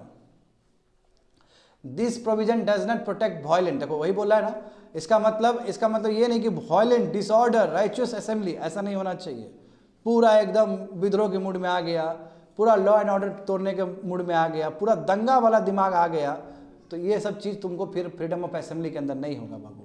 जो बात है यहाँ पे देखो, this provision does not protect violent, disorderly, riotous assembly और one that causes breach of public peace और one that involves arms. This right does not include the right to strike. तो देखो यहाँ पे भी राइट टू स्ट्राइक नहीं आएगा, क्योंकि राइट टू स्ट्राइक मैं बोल चुका हूँ वो लीगल राइट है। तो ये क्या है, तुम्हारा प्रोटेस्ट कर सकते हो, बिल्कुल राइट टू प्रोटेस्ट तो अधिकार है ही आपको, मगर वायलेंट नहीं होना चाहिए, डिसऑर्डर फॉर्म में नहीं होना चाहिए, दंगाई वाला चीज़ उसके अंदर नहीं होना चाहिए, ऐसा कोई भी चीज़ नहीं होना चाहिए। और भी फॉर्म हो सकता है ना, ऐसा कोई भी चीज़ नहीं होना चाहिए जिससे पब्लिक पीस ब्रीच हो। जो कितना अच्छा लॉ एंड ऑर्डर मेंटेन है, लोग सब रह रहे, वो ब्रीच नहीं होना चाहिए, समझे, वो ब्रीच नहीं होना चाहिए, वो टूटना नहीं चाहिए। और ऐसा भी नहीं होना चाहिए कि पूरा तुम आम सुम लेके चले गए और शक्ति प्रदर्शन कर रहे हो। अच्छा, मुझे इससे जब पढ़ा रहे तो मुझे अग्निवीर वाला याद आ रहा है। अग्निवीर में क्या हुआ था कि ट्रेन उड़न को जाके तोड़ ताड़ दिया, बहुत सारा गलत भी चीज़ हुआ है। तो उस चीज़ के लिए बोला गया ना कि जिसका फ़ोटो आ गया वीडियो में तो उसको एग्ज़ाम देने को मौका ही नहीं मिलेगा। तो क्यों, कहीं ना कहीं वो जो पब्लिक पीस है वो वायलेट हो रहा था। हाँ, इसको अलग तरीके से इंटरप्रेट कर सकते हो। तो यूथ लोग को चाहिए, यूथ यदि सहमत नहीं है सरकार से, चाहे केंद्र सरकार से, राज्य सरकार से, तो वो पीसफुली डेमोन्स्ट्रेट करे उस चीज़ को, ना बल्कि पब्लिक प्रॉपर्टी को लूटे, ना बल्कि पब्लिक प्रॉपर्टी को तोड़े। ऐसा काम नहीं करना चाहिए। किसी के हिसाब से वो भी नहीं, मोटिवेट भी नहीं, इन्फ्लुएंस भी नहीं होना चाहिए। कई बार होता है ना, कई टीचर लोग ही ऐसा भड़काऊ भाषण दे देते कि विद्यार्थी लोग पूरा जाके पूरा चक्का जाम कर देता है। ऐसा चीज़ नहीं होना चाहिए कंट्री में, क्योंकि तुम्हारा फंडामेंटल राइट्स तो क्या अगला वाला का फंडामेंटल राइट्स नहीं होगा क्या? आफ्टर ऑल हमें कहाँ ध्यान देना है? कॉमन गुड पे ध्यान देना है। एनीवे देखो, ये राइट में राइट टू स्ट्राइक नहीं होगा, तो तुम्हारे मन में आएगा ना कि राइट टू स्ट्राइक कहाँ पे होना चाहिए, तो थोड़ी देर में बता दूंगा। तुम्हारा वो इंडस्ट्रियल डिस्प्यूट एक्ट 1947 के हिसाब से है। एनीवे यहाँ पे देखो बच्चे लोग, तो यहाँ पे बताया गया, देखो स्टेट रीजनेबल रिस्ट्रिक्शन लगा सकती है फ्रीडम ऑफ असेंबली में, सही बात है ना, 2 ग्राउंड पर लगा सकती है बच्चे लोग। इससे पहले कितना ग्राउंड देखे थे फ्रीडम ऑफ, हाँ वहाँ पे 6 ग्राउंड। इसलिए मैंने कहा कि सबसे अधिक जो रीजनेबल रिस्ट्रिक्शन है वो आर्टिकल 19 क्लॉज 1 के लिए है, और क्लॉज 2 में दिया गया है रिस्ट्रिक्शन, जाकर चेक कर लेना अच्छे से कि रिस्ट्रिक्शन वहाँ पे है। उसी तरह जो 6 राइट्स हम लोग पढ़ रहे हैं आर्टिकल 19 के अंदर, ये सेकंड पढ़ रहे हैं हम लोग, फ्रीडम ऑफ असेंबली। यहाँ पे 2 ग्राउंड है। 2 ग्राउंड क्या है कि ऐसा असेंबली मत करो जिसके वजह से सॉवरेनिटी और इंटीग्रिटी ऑफ इंडिया खतरे में आ जाए। समझ गए? सेम जो बताएं, सॉवरेनिटी इंटीग्रिटी ऑफ इंडिया, समझ सकते हो ना। और दूसरा क्या है कि पब्लिक ऑर्डर दिक्कत नहीं होना चाहिए, including the maintenance of traffic in the area concern. बताओ तुम असेंबल हो गए, हाँ असेंबल हो गए, अब देखो इसमें क्या बोला गया कि अधिकार, देखो बच्चे लोग समझो बात को, तुमको पूरा डेमोन्स्ट्रेट करने का अधिकार है ना, तुमको रहने का अधिकार है, तुमको पीसफुल असेंबल होने का अधिकार है, बट ऐसा मत करो जिसकी वजह से ट्रैफिक ही जाम हो जाए, जिसकी वजह से लॉ एंड ऑर्डर का प्रॉब्लम हो जाए, जिसकी वजह से इंडिया जो है सॉवरेनिटी और इंटीग्रिटी पे खतरा आ जाए इंडिया का। ऐसा काम नहीं करना है। यदि ये चीज़ नहीं हो रहा है तो तुम कर सकते हो, असेंबल हो सकते हो, कोई दिक्कत नहीं। जैसे देखो ना गांधी मैदान में लोग जाते हैं डेमोक्रेटिक प्रोटेस्ट करने के लिए, क्या दिक्कत है? अब देखो यदि यहाँ पे देखो लिखा गया है सेक्शन 144 ऑफ सीआरपीसी। अब जानते हो ना कि 2024 से सीआरपीसी रिप्लेस हो गया तुम्हारा भारतीय न्याय संहिता से, और जो आईपीसी रिप्लेस हो गया भारतीय न्याय संहिता से, और सीआरपीसी रिप्लेस हो गया तुम्हारा नागरिक सुरक्षा संहिता से। ठीक है, हाँ भारतीय नागरिक सुरक्षा संहिता से हो गया। तो अब तुम्हारा काम है, मैं आज ड्यूटी दे रहा हूँ, जैसे कि मैंने कल ड्यूटी दिया था, पिछले बार ड्यूटी दिया था, इस तरह मैं आज ड्यूटी दे रहा हूँ स्टूडेंट्स को कि तुम देखो क्या करस्पॉन्डिंग सेक्शन कौन सा है भारतीय नागरिक सुरक्षा संहिता में। सीआरपीसी इक्वल टू भारतीय नागरिक सुरक्षा संहिता, उसमें सेक्शन 144 को कौन सा सेक्शन में रखा गया, तो जाके चेक कर लेना बच्चे लोग क्लास आफ्टर द क्लास। ठीक है, उससे और ज़्यादा दिमाग खुलेगा तुम लोग का। 144 सीआरपीसी के हिसाब से ना। अब जब भारतीय नागरिक सुरक्षा संहिता आया तो वो सेक्शन दूसरा हो गया होगा, जाके चेक कर लेना। मैं जो पहले सीआरपीसी का उसका देख लेते हैं। सीआरपीसी 144 धारा के हिसाब से जो मजिस्ट्रेट है वो इस तरह के असेंबली को रोक सकते हैं, समझे ना। हाँ, इस तरह के मीटिंग को रोक सकते हैं, इस तरह का प्रोसेसन को रोक सकते हैं यदि उनको ऐसा लगता है कि वहाँ पे ऑब्स्ट्रक्शन हो सकता है, एनॉयंस हो सकता है, डेंजर हो सकता है ह्यूमन लाइफ को लेके, हेल्थ को लेके, सेफ्टी को लेके, और कहीं ना कहीं जो पब्लिक ट्रंक्विलिटी है, जो पब्लिक पीस है वहाँ पे जो मेंटेन है वो कहीं डिस्टर्ब हो सकता है, या फिर वहाँ पे कोई दंगा हो सकता है, या वहाँ पे कुछ इस तरह का हरकत हो सकता है। तो डिस्ट्रिक्ट मजिस्ट्रेट एम्पावर्ड है, उनके पास पूरा पावर है कि वो सेक्शन 144 यानी कि धारा 144 वहाँ पे लागू कर सकते हैं। और हम लोग नॉर्मली सुनते हैं ना कि धारा 144 लागू हो गया, तो अब तो खैर तुम अलग सुनोगे क्योंकि अभी तो नागरिक सुरक्षा संहिता आ चुका है, भारतीय नागरिक सुरक्षा संहिता आ चुका है, तो उसका अलग सेक्शन होगा। एनीवे, जो इतना दिन तक हम लोग सुन रहे थे सेक्शन 144, तो धारा 144 लगेगा, इसका मतलब क्या है? कोई भी आदमी असेंबल नहीं हो सकता एक जगह पे, 5-6 आदमी एक साथ असेंबल नहीं हो सकता है, समझ गए ना। आगे देखो, कई बार तो इंटरनेट भी बंद हो जाता है, जानते हो तुम लोग, ताकि इन्फॉर्मेशन इधर उधर शेयर ना हो, क्योंकि इन्फॉर्मेशन ज़्यादा शेयर होने की वजह से प्रॉब्लम होता है। और जानते हो जम्मू एंड कश्मीर में कितना लंबा इंटरनेट बंद रहा है। एनीवे, दूसरा देखो 141 भी आईपीसी का है। एक तो देखो सीआरपीसी यूज़ किया गया ना, सेक्शन 144, आईपीसी भी यूज़ किया जाएगा। तो ये भी तुम लोग कर लेना कि 141 जो सेक्शन है इसका करस्पॉन्डिंग भारतीय नागरिक संहिता में कौन सा सेक्शन है वो जाकर पता कर लोगे। तो वही देखो लिखा गया है कि 5 या 5 से अधिक आदमी, जब सेक्शन 144 यदि धारा लागू है तो 5 या 5 से अधिक आदमी एक साथ असेंबल नहीं हो सकता, उसको अनलॉफुल कहा जाएगा, उसको अनलॉफुल कहा जाएगा। तो देखो वहाँ पे जब, तो कहने का मतलब क्या होगा, जब सीआरपीसी धारा 144 लागू हो रहा है तो आईपीसी का जो सेक्शन 140, क्योंकि सीआरपीसी का मतलब प्रोसीजर, किस तरह प्रोसीजर फॉलो करना है, समझे ना। और आईपीसी में क्या है कि कोई भी पनिशमेंट देना होता है, कितना पनिशमेंट दे नहीं दे, वो सब तुम्हारा क्या प्रोविजन है, वो सब तुम्हारा आईपीसी में है। तो इंडियन पेनल कोड के हिसाब से देखोगे तो असेंबली ऑफ 5 और 5 more person become unlawful if the object, यदि ऑब्जेक्टिव क्या हो, कब अनलॉफुल माना जाएगा। हाँ, डेफिनेशन दिया गया इसमें, यदि मान लो कि 5 या 5 से अधिक आदमी असेंबल हुए इसलिए कि वो चाहते हैं कि कोई भी लीगल प्रोसेस वहाँ पे इम्प्लीमेंट ना हो और कोई भी लॉ वहाँ पे इम्प्लीमेंट ना हो, कहीं ना कहीं वो डायरेक्ट स्टेट से पंगा ले रहा है। यदि मान लो कि विधानसभा ने कोई लॉ पास कर दिया, बच्चे लोग यहाँ पे ध्यान दो, कोई विधानसभा ने लॉ पास कर दिया, हाँ, कोई लीगल प्रोसेस चल रहा है और 5 या 5 से अधिक आदमी आ गए, खड़ा हो गए और बोले कि ये लॉ लागू नहीं होगा भारत में, बिहार में या किसी राज्य में या किसी कंट्री में, तो इसको अनलॉफुल माना जाएगा, गैर कानूनी माना जाएगा इसको। आ रहा है समझ में ना। या फिर जबरदस्ती, बच्चे लोग जबरदस्ती क्या किए, प्रॉपर्टी ऑफ समवन, दूसरे का प्रॉपर्टी पे आके 5-6 आदमी या उससे अधिक आदमी क्या किए, आके हथिया लिए, तो फिर पनिशमेंट हो। टू कमिट एनी मिसचिप और क्रिमिनल, यानी कि 5-6 आदमी एक साथ आके क्या किए, कुछ गलत काम कर दिए, मिसचिप कर दिए, कोई क्रिमिनल एक्टिविटीज कर दिए। To force some person to do, यानी कि 5-6 आदमी आके किसी तीसरे पर्सन को, समझे ना, कुछ न्यू पर्सन को क्या बोला कि तुम इलीगल एक्ट करो, इलीगल एक्टिविटी करो, तो उस समय भी धारा 141, ठीक है ना, ये देता है कि देखो 141 बताता है कि ये सभी चीज़ अनलॉफुल है, ये सब चीज़ करना गलत बात है। ये सब कोई चीज़ करता है तो फिर कार्रवाई होगा, स्टेट मशीनरी उसके ऊपर कार्रवाई लेगा, पुलिस उसके ऊपर कार्रवाई करेगा। या फिर तुम सरकार को ही धमकी दे रहे हो तो थ्रेटन द गवर्नमेंट, और उसके कोई ऑफिशियल्स को बोल रहे हो और उसको मना कर रहे हो अपना काम करने से, लॉफुल, हाँ, उसका जो भी एक्साइजिंग पावर है, उसका जो भी काम करने का जो तरीका है, उसको तुम डायरेक्ट चुनौती दे रहे हो, हाँ, तो उस समय भी बाबू तुम्हारे ऊपर कार्रवाई हो सकता है। तो इसका मतलब ये नहीं कि ये सब केस में तुम्हारा फ्रीडम ऑफ असेंबली नहीं हो सकता है। ऐसा नहीं कि फ्रीडम ऑफ असेंबली के नाम पे 10 आदमी एक जगह प्राइवेट स्पेस पे जाके तुम लोग कैप्चर कर लिया, ये नहीं हो सकता है। 10 आदमी मिलके एक आदमी को बोल रहा है कि उसका रहा है कि कुछ गलत काम करो, ये फ्रीडम ऑफ असेंबली नहीं है, समझ रहे हो ना। ये फिर अनलॉफुल एक्टिविटी माना जाएगा। 10 आदमी एक साथ खड़ा होके विधानसभा के सामने में प्रदर्शन कर रहे हो कि हम आपका लॉ ही नहीं अप्लाई करेंगे, तो ये नहीं हो सकता है। होप सो समझ में आ गया होगा बच्चे लोग। हाँ, तो फ्रीडम ऑफ असेंबली है।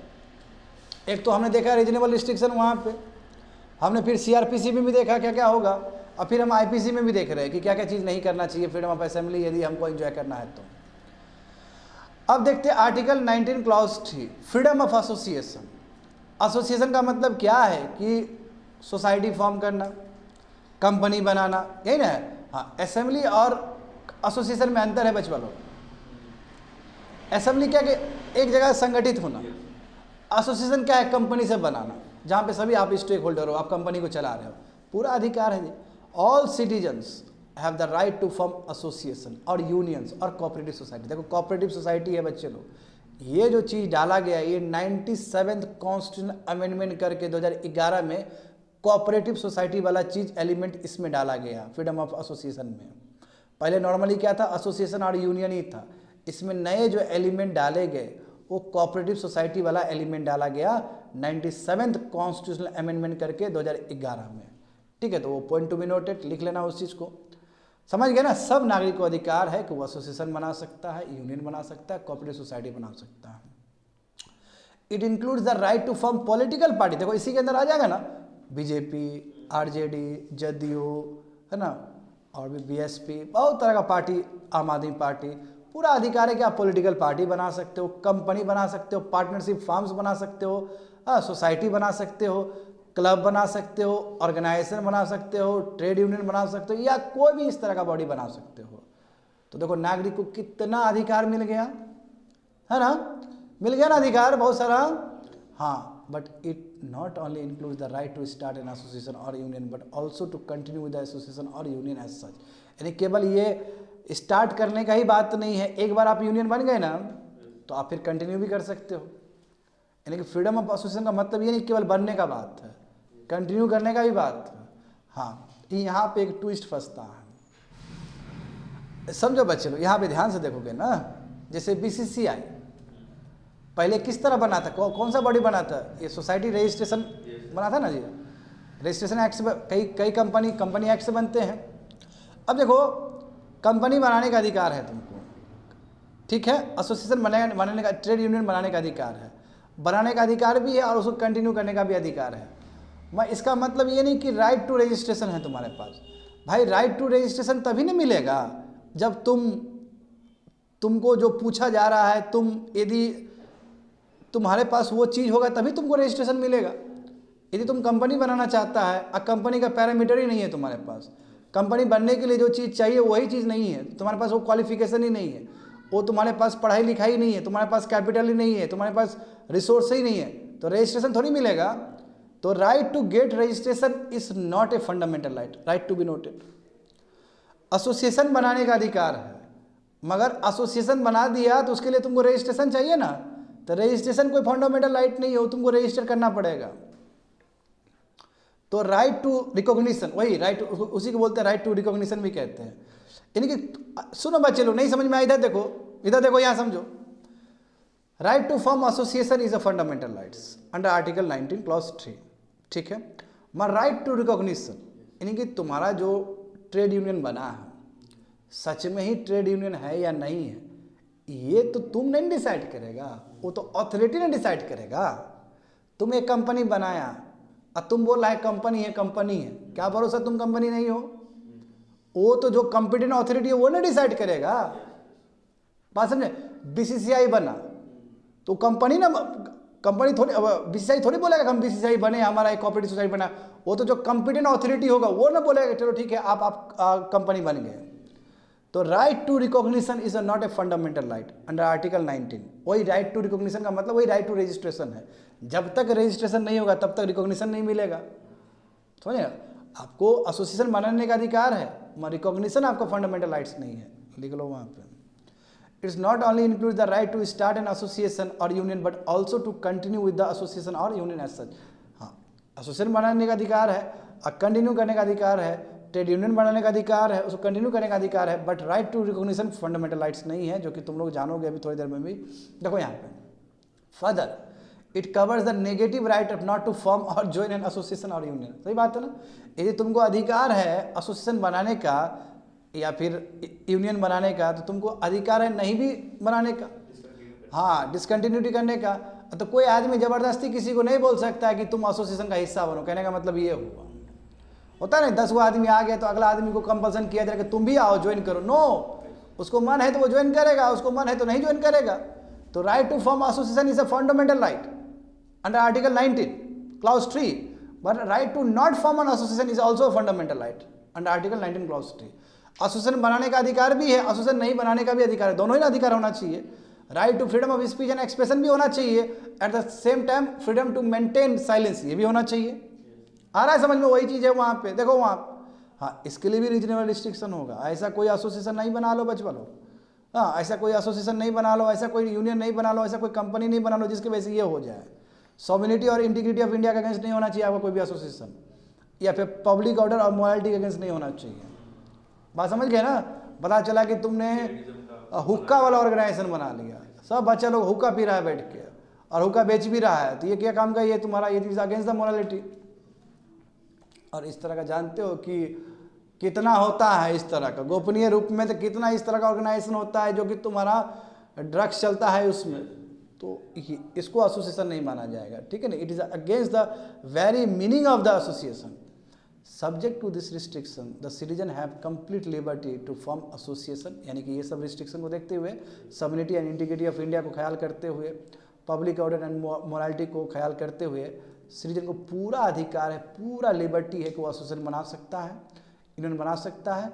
क्यों बनाना? आखिर यूनियन बनाना, एसोसिएशन बनाने का पीछे पर्पस होता है ना, लॉफुल पर्पस होता है। वो लॉफुल पर्पस के लिए, ऑब्जेक्टिव को पूरा करने के लिए बिल्कुल सिटीजन बना सकता है, बट सिटीजन को ध्यान रखना चाहिए कि इससे सॉवरेनिटी और इंटीग्रिटी ऑफ इंडिया के अगेंस्ट कोई बात ना हो। एसोसिएशन बनने की वजह से इंटीग्रिटी और सॉवरेनिटी ऑफ इंडिया को कोई दिक्कत ना हो, पब्लिक ऑर्डर और मोरालिटी को कोई दिक्कत ना हो। समझ गए ना? हम यहाँ पे देखो बिल्कुल बच्चा लोग यही तो हम बोल रहे थे। देखो समझो यहाँ पे 7 number point, right to obtain recognition. Of the association is not a fundamental right. बात समझ में आया क्या बोले? इसका मतलब नहीं कि तुम एसोसिएशन बना लिए तो रिकॉग्निशन भी मिलेगा। भाई रिकॉग्निशन का पावर कॉम्पिटेंट अथॉरिटी को है, सब क्राइटेरिया होना चाहिए। तो राइट टू रजिस्ट्रेशन, रिकॉग्निशन मतलब वही रजिस्ट्रेशन, ये तुम्हारा अधिकार नहीं है। रजिस्ट्रेशन करने तुम नहीं लेके आया, मान लो कि जो तुम्हारा पैरामीटर जो होना चाहिए, तुमको बोला है कि भाई तुम कंपनी बनना चाहते, तुम बोला कि हाँ बनना चाहते हैं, तो बोला दस्तावेज लेके आओ, और तुम दस्तावेज प्रोड्यूस ही नहीं कर पाया, तुम जो भी इंस्ट्रक्शन था वो प्रोड्यूस ही नहीं कर पाया, तुम खाक बोलेगा कि रिकॉग्निशन भी फंडामेंटल। नो, रिकॉग्निशन रजिस्ट्रेशन वो कॉम्पिटेंट अथॉरिटी देखेगा उस चीज़ को, वही चीज़ है। पॉलिटिकल पार्टी का सर स्टेट पार्टी, हाँ कौन सा पॉलिटिकल पार्टी स्टेट पार्टी है, कौन सा पार्टी है नेशनल पार्टी है, वो डिसाइड करने वाला इलेक्शन कमीशन ऑफ इंडिया है। आ रहा है समझ? Very good example. देखो यहाँ पे समझो, supreme court held that trade unions have no guarantee right to effective bargaining और राइट टू स्ट्राइक और right to declare a lockout. यानी कि देखो बोलते हैं क्योंकि ये तो फंडामेंटल राइट है ही नहीं ना, right to strike fundamental right है क्या? नहीं है वो, तो ट्रेड यूनियन को कोई अधिकार नहीं है। समझे? वही बोला कि supreme court held that trade union कोई गारंटी नहीं है, ट्रेड यूनियन के पास कोई अधिकार नहीं है कि वो बार्गेनिंग करे, ठीक है, राइट टू स्ट्राइक करे, राइट टू डिक्लेयर लॉकआउट, यानी कि तालाबंदी करो, कारखाना नहीं चलेगा, वो पूरा कोई अधिकार नहीं, वो फंडामेंटल राइट नहीं है। वो अधिकार भी है तो क्या है? लीगल राइट है वो।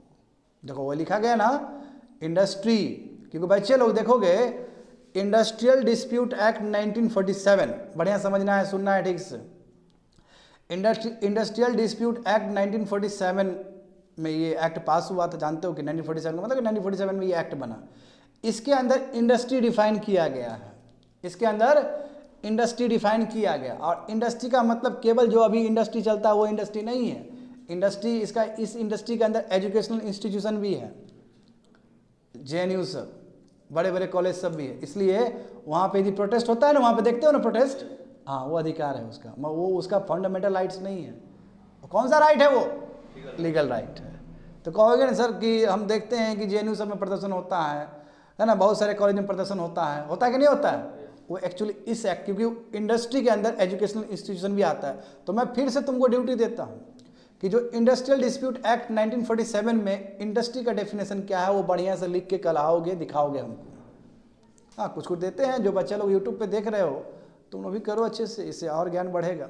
देखो वहाँ पे right to strike can be control, वही बोला राइट टू स्ट्राइक तुम्हारा अप्रोप्रिएट इंडस्ट्रियल लॉ से, वो जो कि 1947 में बनाएगा उसी से कंट्रोल होता है। तो कोई पूछेगा तुमको democratic protest is a fundamental rights, assembly banana, democratic protest मतलब क्या है? जहाँ पे आप प्रोसेस सब निकाल रहे हो। तो right to democratic protest is a fundamental rights, but right to strike is a legal right, it is not a fundamental rights. Legal right है तो उसके लिए तुम्हारा लॉ होना चाहिए, लॉ है ये 1947 वाला, और उसमें इंडस्ट्री को ठीक से डिफाइन करके आओगे। आया समझ में ना? अब चलो नेक्स्ट करते हैं फ्रीडम ऑफ मूवमेंट। 3 खत्म हो चुका है, नेक्स्ट वन देखेंगे फ्रीडम ऑफ मूवमेंट। देखो फ्रीडम ऑफ मूवमेंट और फ्रीडम ऑफ रेसिडेंस, इसके बाद जो पढ़ोगे एक दूसरे से काफ़ी संबंधित है, उसको कंप्लीमेंट्री टू ईच अदर कहा जाए, ठीक है, सप्लीमेंट्री नहीं, कम, यानी कि एक का जो बचा हुआ चीज़ दूसरा कोई पूरा कर देता है।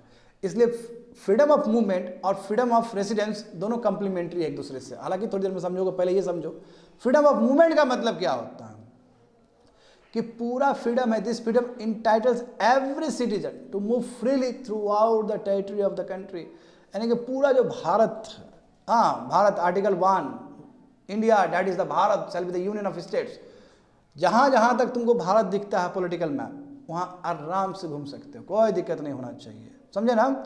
ही can move freely from one state to another और from one place to another, यानी कि स्टेट के अंदर भी तुम एक डिस्ट्रिक्ट से दूसरे डिस्ट्रिक्ट जा सकते हो ना, उसी तरह एक स्टेट से तुम दूसरे स्टेट भी जा सकते हो पूरा कंट्री में। ये बच्चे लोग इसलिए हम डालें ताकि पैरोकियल सोच ना हो, एक भारत श्रेष्ठ भारत रहे। भाई हम नागरिक है भारत का, सिंगल सिटीजनशिप यूज़ करते तो हम कहीं पे भी जा सकते हैं घूमने के लिए। वैष्णव देवी जाते को नहीं जाते घूमने के लिए, तो चेन्नई जा रहे हैं को नहीं जा रहे घूमने के लिए, हर जगह ही हम लोग घूम रहे हैं।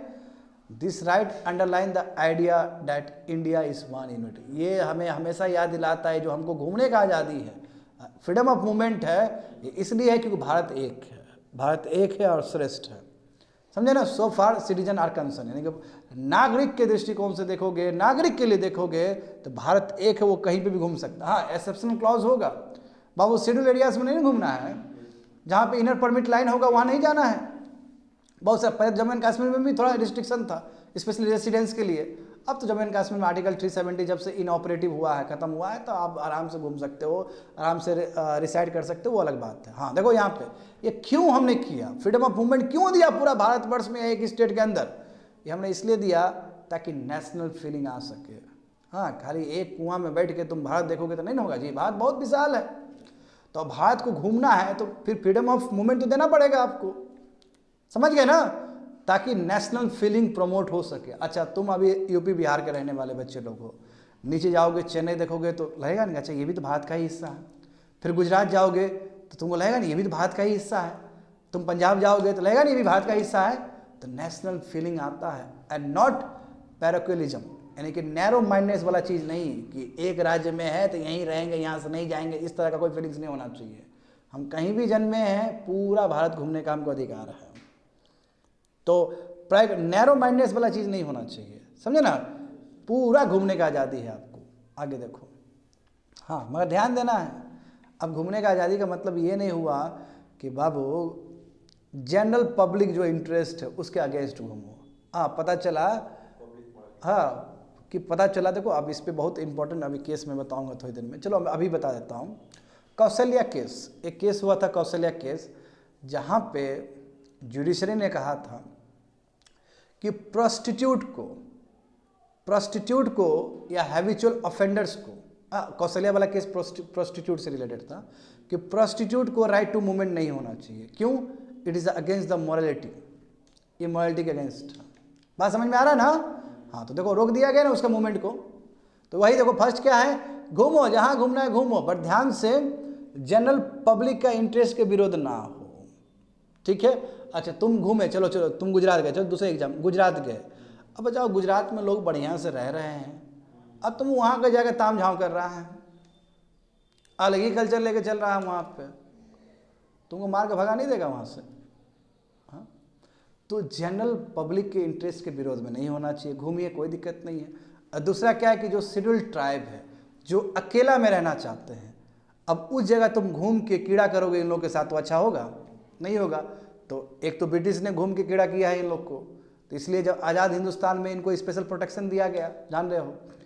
तो ऐसा कोई काम नहीं करना है जिसकी वजह से जो शेड्यूल्ड ट्राइबल एरियाज सब है उसमें दिक्कत हो लोगों को, जो एसटी लोग रह रहे हैं, समझ गए बात को ना। क्योंकि देखो एससी जो शेड्यूल कास्ट है तो मेन स्ट्रीम के साथ जी रहा है, जी रहा है कि नहीं जी रहा बताओ तो। जो शेड्यूल कास्ट है जिसको हम लोग दलित भी कहते हैं, है ना, जो गांधी जी हरिजन भी कहते थे जिनको, वो तो मेन स्ट्रीम में है। एसटी अभी भी लोग है, बहुत सारे लोग हैं, एसटी भी बहुत सारे लोग मेन स्ट्रीम में आ चुके हैं, हालांकि अभी बहुत सारे एसटी ऐसे भी है जो कि शेड्यूल एरियाज में रहते हैं, अपना आइसोलेशन में रहते हैं, उसको डिस्टर्ब नहीं करना है। ये नहीं बोल के कि फ्रीडम ऑफ मूवमेंट है तो जाकर उस एरिया में चले जाओगे, वहाँ नहीं जाओगे। और उसी तरह नॉर्थ ईस्ट में बहुत सारा जगह है जहाँ पे इनर परमिट होता है, इनर परमिट लेना पड़ता है एक तरफ से, तो बिना लिए हुए नहीं जा सकते वहाँ पे। देखो यहाँ पे the entry of outsider in tribal, outsider मतलब हम लोग को ही, वो फॉरेनर्स को नहीं बोल रहा है। Entry of outsider in tribal areas are restricted, यानी कोई बाहर का आदमी, जैसे कोई गुजरात का आदमी, बिहार का आदमी, यूपी का आदमी उठ के डायरेक्ट ट्राइबल एरियाज में नहीं जा सकता। आउटसाइडर मतलब इंडियंस ही है जो उस जगह से दूसरे जगह पर रह रहा है, समझ गए ना। तो आउटसाइडर को कोई अधिकार नहीं है वहाँ पे जाने का। क्यों? क्योंकि वहाँ पे जो उसका डिस्टिंक्टिव कल्चर है, ट्राइबल्स का डिस्टिंक्टिव लैंग्वेज, जो अपना लैंग्वेज है, उसका जो कस्टम्स है और उसका जो तौर तरीका है, मैनर्स, वो भी प्रोटेक्ट होना चाहिए। बात समझे। And to safeguard the traditional vocation and property against, क्योंकि बाहर से लोग जाएगा तो उसका जो प्रॉपर्टी है, लैंड प्रॉपर्टी है, या फिर उसका जो मैनर है पूरा डिस्ट्रॉय कर देगा। इसीलिए फ्रीडम ऑफ मूवमेंट है, बट ट्राइबल एरियाज में आप नहीं जा सकते हो। और हाँ, आप अच्छे काम के लिए जा रहे हो तो सरकार का परमिशन लो, जाओ, कोई दिक्कत नहीं हो। चैरिटी के लिए लोग जाते ही हैं, समझ गए ना। हाँ अब यहाँ पे देखो सुप्रीम कोर्ट, बिल्कुल बिल्कुल देख रहे हो बच्चे लोग क्या लिखा गया, वही कौशल्या केस है। सुप्रीम कोर्ट ने कौशल्या केस में कहा था कि freedom of movement of prostitute can be restricted. Prostitute का जो मूवमेंट है, फ्रीडम ऑफ मूवमेंट है, वो रिस्ट्रिक्ट किया जा सकता है इस दो ग्राउंड पे। एक पब्लिक हेल्थ के ग्राउंड पे, क्योंकि HIV एड्स होने का चांस है, और दूसरा क्या है, पब्लिक मोरालिटी पे।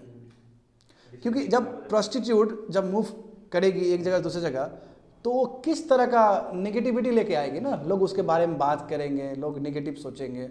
इसलिए तो बड़ी बात है ना, एक सिटीजन का राइट को आप कटल कर रहे हो, एक सिटीजन का जो राइट है उसको आप वो कर रहे हो, कम कर रहे हो ना, बड़ी बात है ना।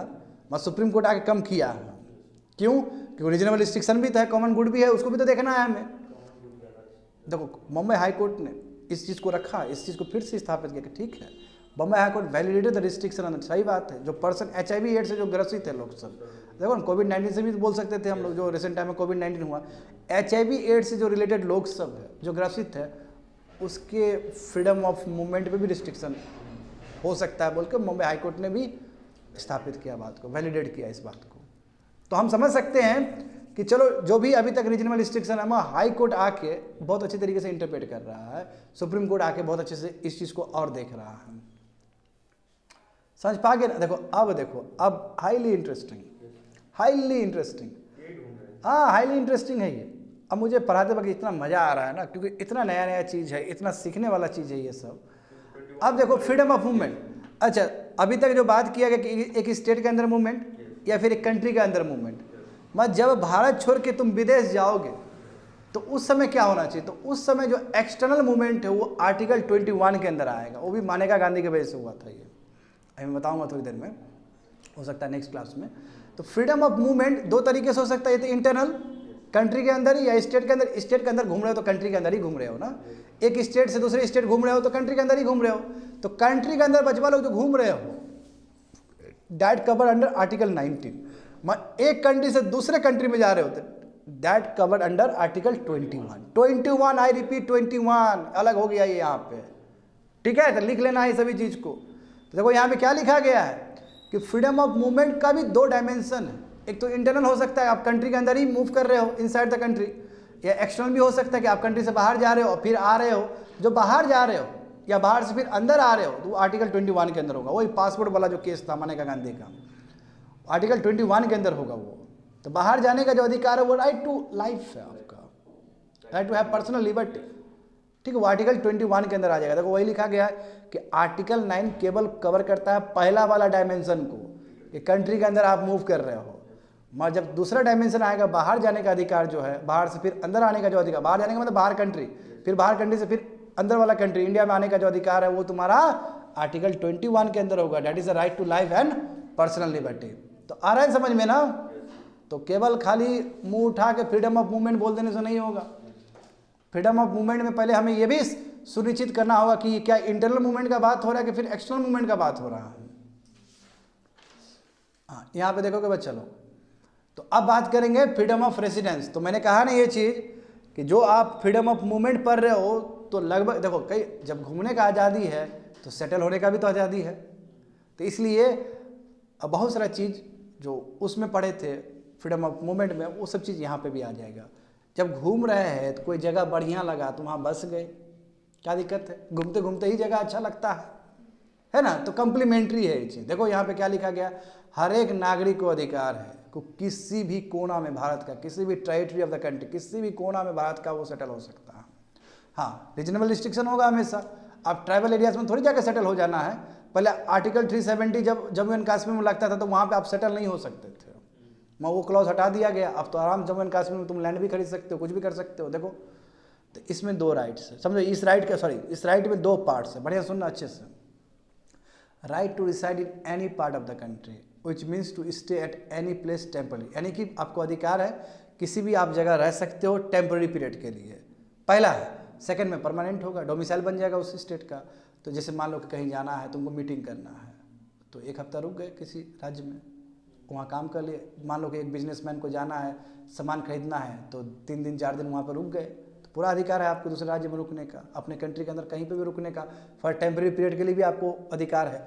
दूसरा देखो, right to settle in any part of the country, यानी कि आपको सेटल होने का भी अधिकार है। कहने का मतलब वहाँ आप घर भी बना सकते हो, आप वहाँ पे डोमिसाइल भी बना सकते हो। डोमिसाइल मतलब क्या कि उसी राज्य के हो आप, और उस हिसाब से फिर आपका आधार कार्ड बन जाएगा। बात समझे ना? दोनों ही पॉइंट है, मगर सब्जेक्ट टू सर्टेन रिस्ट्रिक्शन।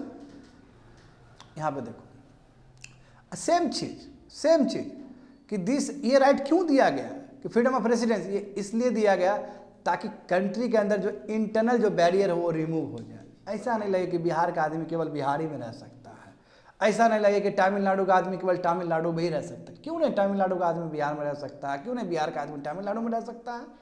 रह सकता है ना जी, कहीं पे जहाँ मन करे वहाँ रह सकता है, कोई दिक्कत नहीं है। वही नेशनलिज्म को प्रमोट करने के लिए है। और इस तरह का जो नैरो माइंडनेस है कि बिहार में जन्मे है तो बिहारी में रहना है, तमिलनाडु में जन्मे तो तमिलनाडु में ही रहना है, तेलंगाना में जन्मे तो तेलंगाना में ही रहना है, ऐसा नहीं है। कहीं आप जा सकते हो, कहीं आप सेटल हो सकते हो टेम्परेरी पीरियड के लिए, और आप रिसाइड भी कर सकते हो परमानेंटली भी, और वहाँ का डोमिसाइल भी ले सकते हो, कोई दिक्कत नहीं है। मगर ध्यान रहे स्टेट हमेशा रीजनेबल रिस्ट्रिक्शन लगाएगी इस पर भी। 2 ग्राउंड पे सेम चीज़, जनरल पब्लिक इंटरेस्ट का वो हानि नहीं होना चाहिए। बाबू चला गया, वही बात है, वहाँ रहने लगा, तुम 4 दिन रहा, चलो टेम्पररी, गंद मचा दिया वहाँ पर, वेरी बैड, वेरी बैड ना। या फिर तुम परमानेंट रह रहे हो वहाँ पे, तुम पब्लिक इंटरेस्ट के अगेंस्ट हो, तो वो भी गलत है। सिमिलरली शेड्यूल्ड ट्राइब्स में जाकर रिसाइड नहीं करना है, उस एरिया में जाकर, शेड्यूल्ड ट्राइबल एरिया सब में जाकर रिसाइड नहीं करना है, क्योंकि उसको स्पेशल प्रोटेक्शन मिला है संविधान से। सेम चीज़ तो मैंने कहा ना बार बार कि जो फ्रीडम ऑफ मूवमेंट में जो तुमको अधिकार मिल रहा है, लगभग सेम अधिकार तुमको फ्रीडम ऑफ रेसिडेंस में ही मिलता है। देखो दोनों में ही रीजनेबल रिस्ट्रिक्शन सेम है, इसे भी बात समझो। तो यहाँ पे समझते हैं स्टूडेंट हम लोग कि freedom of residence, the right of outsider to reside and settle in tribal areas is restricted. Same चीज़, वहाँ पे आप नहीं रह सकते हो, अपना घर नहीं बना सकते हो, वही, क्योंकि ट्राइबल एरियाज़ का जो, ट्राइबल लोग का जो अपना डिस्टिंक्टिव कल्चर है, जो उसका अपना लैंग्वेज है, अपना कस्टम है, अपना जो है ना मैनर है, तो वो वायलेट नहीं होना चाहिए। अब बाहर से आउटसाइडर जाके यदि रिसाइड करे तो बहुत एक्सप्लॉयटेशन होगा उन लोग का जो ट्रेडिशनल वोकेशन, जो तौर तरीका है, उन लोग का जो प्रॉपर्टी का जो है ना, प्रॉपर्टी उन लोग का है, वो कहीं ना वो वायलेट हो जाएगा यदि बाहर का आदमी वहाँ पर है। और यही तो हुआ है कंट्री में। ब्रिटिशर्स लोग कैसे गए, कैसे उसके घर को पूरा अपना ज़मीन का मालिक को नौकर बना दिया ब्रिटिशर्स ने।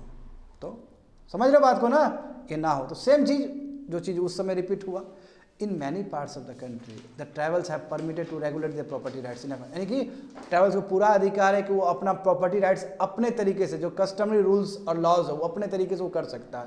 यदि बाहर का आदमी जाएगा तो उसका जो कस्टमरी प्रैक्टिसेस है, देखो ट्राइबल का जो कस्टमरी प्रैक्टिस है वो डिफरेंट है। ट्राइबल का कलेक्टिवली लैंड होता है, जैसे आमतौर पे जनरल पीपल का देखोगे, जनरल पॉपुलेशन का, तो एक आदमी का कुछ ज़मीन है। यहाँ पर ऐसा नहीं है, बहुत सारा ट्राइबल्स का एक ज़मीन होता है और ये लोग कलेक्टिवली क्लेम करते हैं। हाँ, इंडिविजुअल भी क्लेम होता है, बट कलेक्टिव क्लेम एक बहुत नॉर्मल ट्रेडिशनल प्रैक्टिस है ट्राइबल्स में। जब बाहर के लोग जाएंगे, रिसाइड करेंगे, तो ये जो बेस्ट ट्रेडिशनल कस्टम्स यूसेज जो है वो कहीं ना कहीं वायलेट हो जाएगा, इसलिए वो लोग नहीं आ सकता। और देखो सुप्रीम कोर्ट ने ये भी बोला कि certain kind of persons, prostitute और हैबिचुअल ऑफेंडर। क्या होता है हैबिचुअल ऑफेंडर्स? हैबिचुअल ऑफेंडर मतलब लाइक अ साइको किलर, कि जिसको हैबिट है वो गलत करेगा ही करेगा। जैसे मान लो कि तुमको पता चला एक साइको किलर है, साइको किलर मतलब बहुत लोगों को मार दिया, सेम चेन से, किसी का गला काटा, फिर दूसरा आदमी का भी गला काटा, फिर तीसरा आदमी का भी गला काटा, उसको तुम पकड़ लिया, उसको तुमने जेल में डाल दिया, लेट से, है ना, और तुम उसको छोड़ भी दिए। चलो, यदि बहुत मर्डर करेगा तो छोड़ोगे नहीं। मान लो कि दूसरा टाइप का हैबिचुअल ऑफेंडर से, जो गलत किया है तुमने जेल में उसको डाल दिया, अब उसने सज़ा काट लिया, 10 साल 20 साल काट लिया, वो बाहर निकलेगा, तो उसका चांस है ना कि फिर वो सेम रिपीट करेगा। तो ऐसे लोग को दूसरी जगह रिसाइड करने का अधिकार नहीं है, ऐसे लोग को दूसरी जगह मूव करने का अधिकार नहीं है। उसके ऊपर पूरा निगरानी रहेगा कि कहाँ जा रहा है, कहाँ क्या कर रहा है, ट्रैक रहेगा। समझ गए ना? तो जो हैबिचुअल ऑफेंडर जो बार बार सेम मिस्टेक को दोहराता है, और जो प्रोस्टिट्यूट टाइप के लोग सब है, इसको अधिकार नहीं है कहीं दूसरी जगह रिसाइड होने का। तो यहाँ से तो बाबू क्लियर हो गया इस बात को लेके कि राइट टू रेसिडेंस और right to movement, freedom of movement, ये कहीं ना एक दूसरे से ओवरलैप कर रहा है ना ओवरलैप, क्योंकि जहाँ आप मूव कर रहे हो वहाँ पर रह रहे हो, है ना। तो इसलिए हम कह सकते हैं कि दोनों कंप्लीमेंट्री है। आप जब जा रहे हो तभी ये चीज़ हो रहा है, और जब चीज़ ये हो रहा है तभी आप जा रहे हो, तो एक दूसरे से कंप्लीमेंट्री मतलब, जैसे देखो सिंपल कंप्लीमेंट्री का मतलब होता है कि दूध जो है वो तब तक चाय नहीं बन सकता है जब तक उसके अंदर चाय पत्ती ना हो, और जब तक उसके अंदर चीनी ना हो। तो ये तीनों चीज़ आ गया, चाय बन गया ना, मैं ये तीनों चीज़ का होना जरूरी है। तो कंप्लीमेंट्री मतलब क्या कि जब पूरा सब हो जाए तो पूर्ण हो जाए। तो जब फ्रीडम ऑफ मूवमेंट हो गया और फ्रीडम ऑफ रेसिडेंस हुआ, दोनों एक साथ आ जाए तो प्रोसेस कंप्लीट हो जाए। That's called complementary to each other. समझ गए ना? हाँ, फ्रीडम ऑफ प्रोफेशन, पूरा अधिकार है, जो प्रोफेशन करना है करो, बट ध्यान रहे रीजनेबल रिस्ट्रिक्शन के साथ। ऑल सिटीजन, ये ध्यान रहे। कितना पढ़ चुके हैं बच्चे लोग? अभी हम स्लो ही पढ़ा रहे हैं तुम लोग को, अभी 6th पढ़ रहे हैं। Am I correct? Right to property वाला भी था, उसको हटा दिया गया यहाँ से, मैं बाद में बताऊंगा फिर नेक्स्ट लेक्चर में। फ्रीडम ऑफ प्रोफेशन देखो, all citizens are given the right to practice any profession, सभी नागरिक को अधिकार है कि वो कोई भी प्रोफेशन फॉलो कर सकता है, प्रैक्टिस कर सकता है, कोई भी ऑक्यूपेशन प्रैक्टिस कर सकता है, ट्रेड चला सकता है, बिजनेस में कोई रुकावट नहीं है, समझे ना। उसका जो मीन्स ऑफ अर्निंग है, अपना जो कमाने और जीने का जो अधिकार है पूरा है, वो कुछ भी कर सकता है, वो पढ़ा सकता है, कुछ भी कर सकता है, समझ गए ना। हाँ, state can impose reasonable restriction, state impose कर सकता है यदि वो जनरल पब्लिक इंटरेस्ट के अगेंस्ट हो। अब बताओ, ड्रग्स का वो प्रोफेशन है उसका, ड्रग्स सप्लाई करने का, तो गलत ना है जी। हाँ, तो स्टेट फिर मना करेगा ना, तो ऐसा भी तो ऑक्यूपेशन नहीं होना चाहिए। फर्दर देखो, state is empowered eight the same time, देखो ये बहुत इंपॉर्टेंट है बच्चे लोग, जो कि पिछले क्लास में हम बताए थे, स्टेट पूरी तरीके से सशक्त है। यदि कोई भी वो एम्प्लॉयमेंट दे रहा है, आपको जॉब दे रहा है, तो प्रिस्क्रिप्शन देगा ना कि इंजीनियरिंग बैकग्राउंड से होना चाहिए, बैकग्राउंड से होना चाहिए, that is a right to profession. देखो, स्टेट पूरा एम्पावर्ड है कि प्रिस्क्राइब प्रोफेशनल और technical qualification necessary for practicing any profession और carrying on any occupation, trade और बिजनेस। यानी कि जब स्टेट आपको नौकरी दे रहा है, कोई प्रोफेशन दे रहा है, हाँ, कि आप करो, उसके लिए वो प्रिस्क्राइब कर सकते कि ये क्वालिफिकेशन होना चाहिए। तो स्टेट की तरफ से कोई डिस्क्रिमिनेशन नहीं है, क्योंकि बहुत सारे प्रोफेशन के लिए आपका क्वालिफिकेशन भी तो होना चाहिए।